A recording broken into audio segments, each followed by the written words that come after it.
J'ai vu la deuxième partie de Jurassic World, la théorie du chaos. Et franchement, encore une fois, merci DreamWorks, merci Universal, merci Netflix de nous faire une série dans l'univers de Jurassic Park qui est aussi qualitative. Franchement, il n'y a rien à dire. Cette première partie était déjà exceptionnelle. La deuxième va plus loin. Il y a quand même 2-3 trucs où on peut se dire mince, ça n'a pas pris telle directive, ou se dire tout simplement ils n'ont pas osé aller plus loin. Mais c'est déjà très bien. Déjà nous faire revenir des personnages qu'on a vus dans Jurassic World Dominion. Je trouve ça génial, justement. Le fait que les scènes dans le bateau, magnifique. Tendu à souhait, on a cette sensation de on ne sait pas comment ça va se finir, on ne sait pas comment ça va se passer dessus. À tout moment, effectivement, ça part en vrille. Comme dans tous les Jurassic Park, à un moment donné, il y a une idée, on y va. Et à tout moment, tout part dans le scénario catastrophe. Et là, franchement, je trouve ça super bien. La mise en scène, la colorimétrie, l'animation, ils ont encore une fois poussé le tout, qui fait que la série tient la route, est vraiment bien et attachante. Ensuite, spoiler, la série arrive justement à se détacher des vélociraptors, même si on voit les atrociraptors, arrive à se détacher de la T-Rex, ça c'est cool, et arrive à nous amener d'autres dinosaures qu'on n'avait pas encore vus dans la saga Jurassic Park et Jurassic World, dont le fameux Majungasaur qui est exceptionnel, qui m'a fait vraiment triper sur la scène du bateau.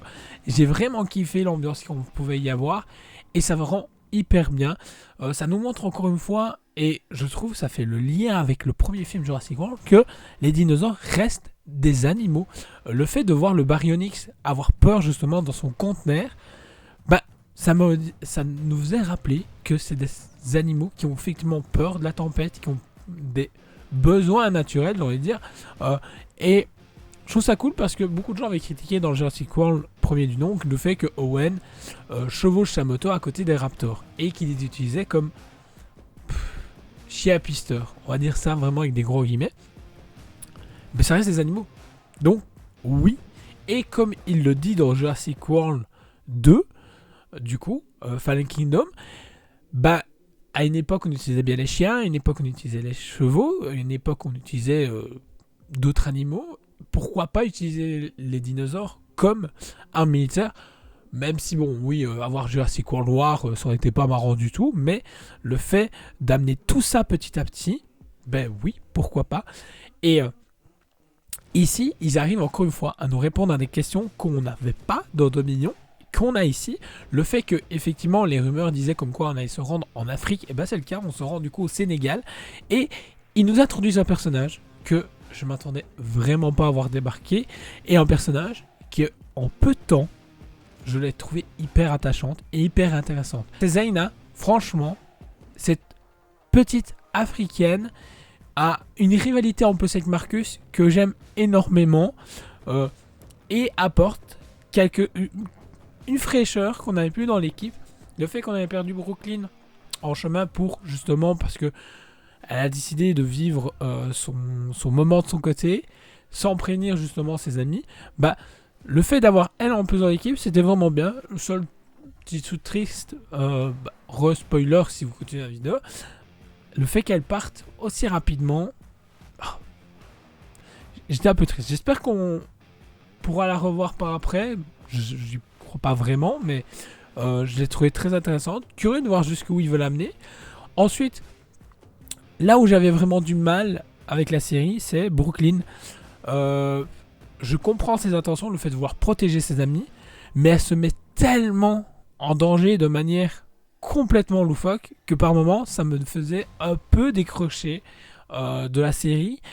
Le fait de justement de vouloir retrouver, ça rend pas du tout inintéressant son implication et ce qu'elle nous amène et les réponses qu'elle nous amène, parce qu'on découvre que justement il y a des groupes de personnes qui sont là pour défendre la cause des dinosaures, de vouloir les libérer, le fait qu'ils ne veulent pas qu'ils soient emprisonnés ou utilisés pour des expériences X, Y. Ça c'est super cool. Le fait qu'elle veut mener et savoir qui est justement à leur recherche et contre eux, pouvoir démêler tout ça et avoir des noms et des réponses, c'est vraiment son but, et pouvoir justement protéger ses amis. C'est hyper cool, Mais jamais que là où mon regard se portait plus, c'est sur le côté justement sur le reste de l'équipe qui justement était au Sénégal et vivait leurs aventures. Parce que l'air de rien, le fait que même au Sénégal, les dinosaures sont présents à cause justement de ce import de dinosaures de gauche à droite, le fait qu'ils sont tout le temps traqués, quoi qu'il arrive, où ils aillent, ils sont suivis. Où ils aillent, à tout moment, ça part en schlag. À tout moment, nos héros peuvent passer l'arme à gauche. Alors, le seul truc, c'est que vu qu'ils n'ont pas réellement osé tuer Brooklyn au final, le fait d'avoir un personnage qui meurt vraiment, j'y crois moyen. Voilà, même si ça amènerait encore plus de tension à la série. Et la chose la plus intéressante, c'est que Brooklyn nous ramène un personnage qu'on a vu dans Jurassic World Dominion, c'est Soyana Santos, donc la contrebandière au final. Et franchement, parfait. Ça nous amène un antagoniste qu'on connaissait très peu et très brouillon dans Jurassic World Dominion et qui lui rend énormément importante et énormément d'informations sur cette série et je trouve ça super cool à voir parce que du coup forcément vous avez vu la fin de la série, elle sera certainement développée dans la partie 3. J'ai vraiment hâte de découvrir du coup cette partie 3 qui va être certainement encore plus grandiose parce qu'elle va nous amener encore plus de choses. Alors je suis de plus en plus curieux de savoir si justement la série va avoir des liens avec le futur film Rebirth qui est actuellement toujours en tournage. Actuellement, il est en tournage à New York pour les scènes de ville. Donc, du coup, logiquement, toutes les scènes qui se passent dans la savane et tout ça est clôturé. Après, bon, là, on verra bien. De toute façon, le film est attendu pour juillet prochain. Donc, franchement, j'ai hyper hâte. Et cette fin de saison nous amène justement le fait que Brooklyn parte pour essayer de finir une bonne fois pour toutes avec cette histoire de contrebande. Aider ses amis derrière pour justement essayer de les protéger, même si on sait très bien, ils vont vouloir la retrouver, ils vont vouloir aller jusqu'au bout eux aussi. Et c'est juste ça, je veux dire, qu'il devient pas répétitif, mais se demander jusqu'où la série veut aller. J'espère que justement cette saison 3 ne partira pas trop loin comme a fait justement le camp du Crétacé juste avant.